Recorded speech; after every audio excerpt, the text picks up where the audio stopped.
getting clobbered up. Good morning everyone, welcome to a new episode of Friends Green Porsche Prep Book. In this episode, we're featuring this lovely 997 Gen 2 Carrera 4S Coupe with a PDK gearbox. Ollie, you thought this video was going to be a bit boring, didn't you? Because yes, we've done it all before. We've done it before. The reason why I thought it was going to be a good video, I think it is going to be a good video, it's kind of a blend of the old school Friends Green Porsche Prep Book videos, whereby we show the prep work that we're doing to a sales car, which is what we just used to do, isn't it? Yeah. But this one, it's kind of a blend of those kind of videos and our newer kind, where a customer's car comes in, we do our prep work, but we also do some upgrades. Yeah. So this is a sales car, it's sold, but with a lot of our sales cars now, customers opt to have enhancements and upgrades that we offer made to the car while we're prepping it. So they'll pay for that bit, but we'll do all our normal prep work, obviously within the price of the sales. So I think we quickly run through the prep work stuff that you say is going to be boring because we've done it loads of times before on the channel. And then we show the enhancements in more detail, which we have also done before on the channel.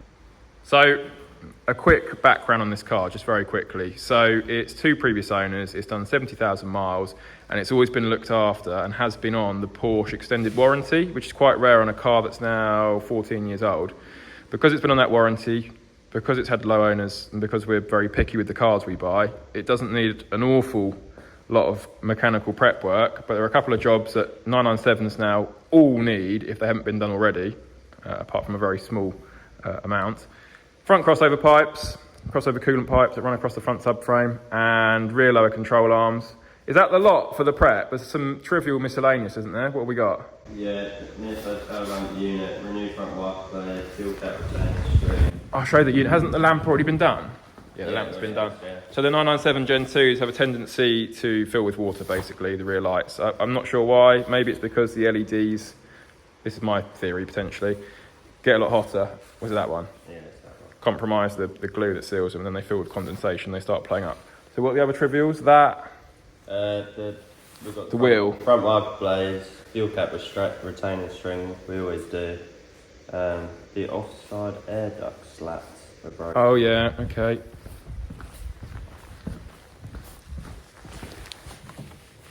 That's just broken there. So he said the fuel cap string, which it's locked, but the fuel cap retaining string that keeps the cap hanging here while you're filling up, it's broken, which they always are. And we've refurbed that wheel already, haven't we, and put a new tyre on.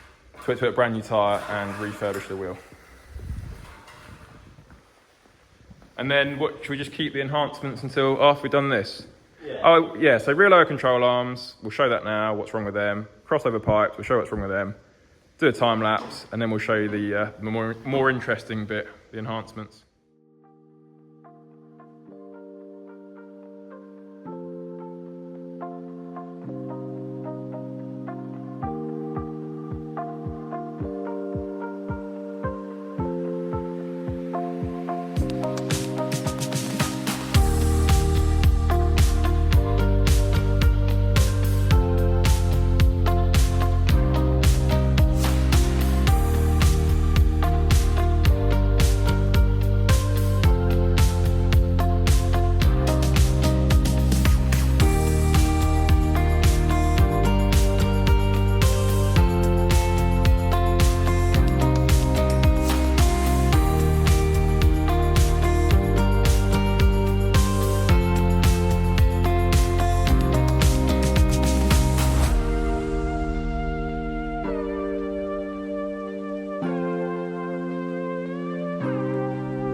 Okay, so here we have the removed components. Here's the suspension arms that we're always doing.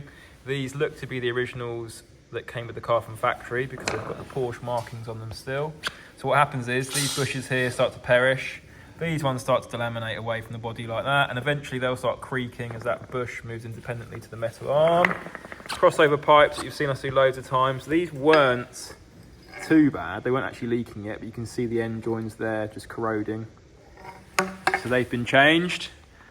And now we're going to quickly show you how on a Generation 2 997 we have to bleed up the coolant system after changing those pipes. The Gen 2s are more difficult to bleed the air out of them than the Gen 1s and the 996s.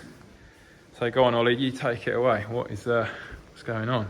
Well, the difference with these, you just have to, say for example, if you're doing front end work on the coolant system or even over engine coolant pipes, you have to just make sure you drain it from everywhere in the car, so that means the engine as well. You need to drain it from the centre pipe as well. Obviously we've drained all the front end already because we've done the crossover pipes. But yeah, you have to drain the whole system and then fill a vacuum and allow the vacuum to suck all the coolant back in. Otherwise you just get airlocks and they just don't bleed up, do they? Yeah. So on the Gen 1s, if you're doing crossover pipes, you can usually get away with it. Yeah. You should really vacuum it anyways. So you'll drain all the front ends, and often they will bleed up without draining the whole system from the back as well, won't they? But on these Gen 2s, if you do the coolant pipes at the front's got loads of air in it, it just won't bleed up that air without draining the back and doing this manual pressure bleed. So that's what's going on now, isn't it? Shall I show the little kit? There we go, it just goes onto the expansion tank cap.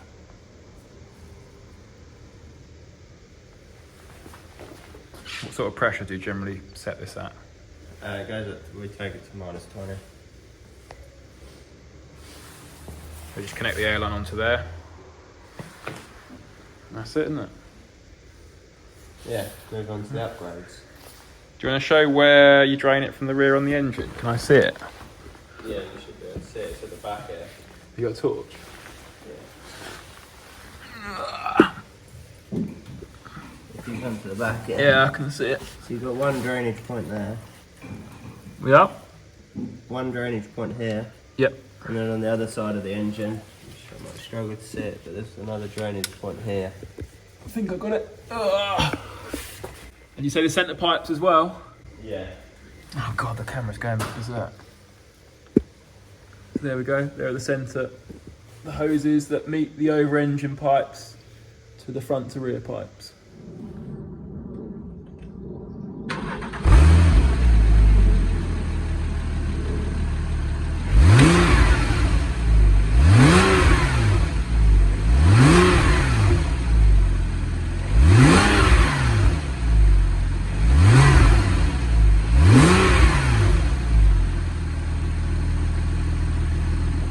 So you've just heard what the standard exhaust sounds like. So we're doing the genuine PSE, Porsche Sports exhaust with the switchable function.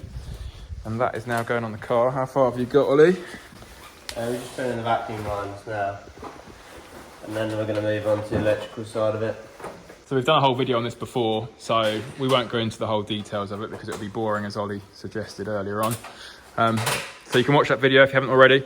So new side back boxes, new central back box, kit comes with all the clamps, vacuum lines and wiring that you need. We have to buy the switch extra. We do it as a package price, but here is what makes it switchable. Got this actuator here, it runs off a vacuum. That will pull that rod, pull the butterfly valve inside of here, and that will bypass some of the baffles in the exhaust. So we'll do a sound check of this afterwards as well. There you go, that's that going on. I'll show the old exhaust system. They don't wear out as badly as the previous generations, the 997 Gen 1 and 996, but they're still looking fairly corroded. 70,000 miles on English roads.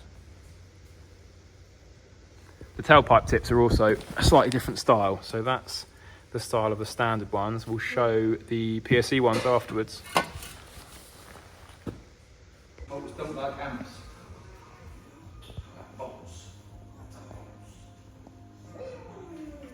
sound exhaust system. Right. I think it's a little bit on that. So TT now, yeah? Oh, wait, I've got to do the moth. Installed.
Okay, so the car is nearly complete.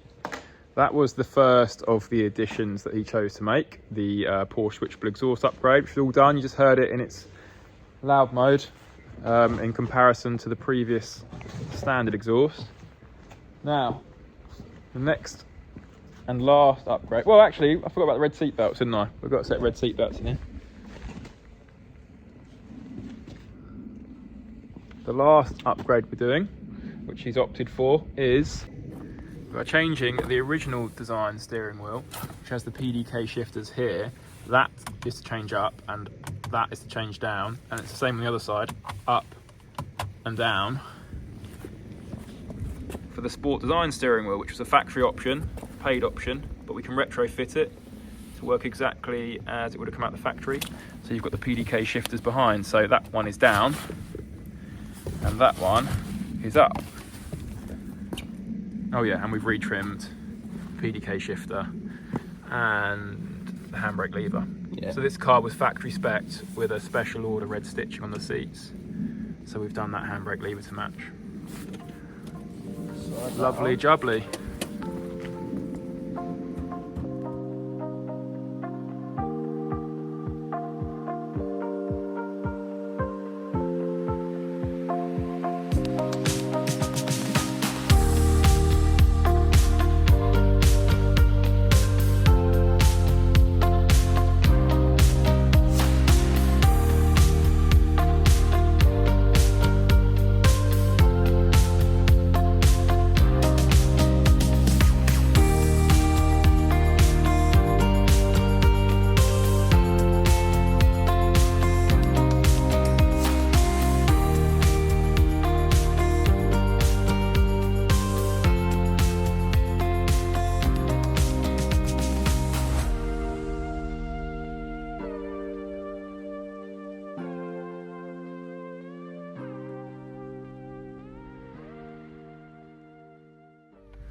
There you go.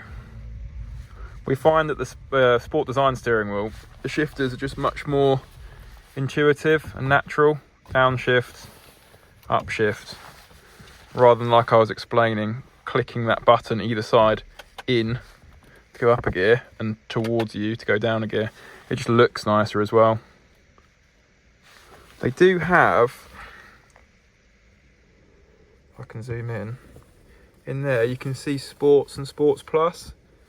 On the later cars, the 2011s, when you engage Sport and Sport Plus, which we've got in this car here, they will light up, but being an earlier car, this is 2009, that isn't functional. There we go. That looks very nice. They were just a little bit worn. The handbrake lever, PDK shifter, and the steering wheel itself, they're the touch points, so obviously they wear first. Got a nice spec this car, got Carrera 4S embossed in the armrest. It's all leather, that's usually plastic. And they're the red belts. Everybody loves a set of red belts. Come on, come and film me and Ollie. Whenever Brad he pulls this really weird. And it just makes me start. Alright. Everyone come close. I haven't got an external microphone, so you won't hear us. That's probably all right. Okay, the car is done. We've seen the prep work being done and the upgrades now completed. We're just going to run through pricing on those upgrades. Well, should we talk about which ones we like? 997 Gen 2, yeah. What optional extra that we can retrofit is your favourite? Probably the sports exhaust, because the exhausts never sound loud enough, I guess. No, yeah, they make them quite muted from factory. Yeah. I think it's a bit of a marketing ploy to make you spend more and get that retrofit, well, to option it from the start when you buy it from the factory. And then probably the sport design. Yeah, probably the steering wheel, because I've never been a fan of those other steering wheels. Yeah. It just doesn't feel natural. So costs, you had it on your phone, didn't you? I know the cost, my phone's filming, so you'll have to run us through. Yeah. I know the cost, so we have a fixed price menu on our website, go on to services on the website, then go on to upgrades. The sports exhaust retrofit kit, all supplied and installed, is $2,299 plus VAT. Steering wheel is $1,329 plus VAT. Seat belts? Covered seat belts is £400. So $399 plus VAT for the seat belts. And then I can't remember what we charged for the handbrake and gear stick. It's not a fixed price. I think we charged them about £150 2 days. Was that it for the upgrades? That was it, wasn't it? Yeah. All right, lovely. We'll wrap it up here. Thanks for watching, and Dan, thanks for filming. See you in the next one.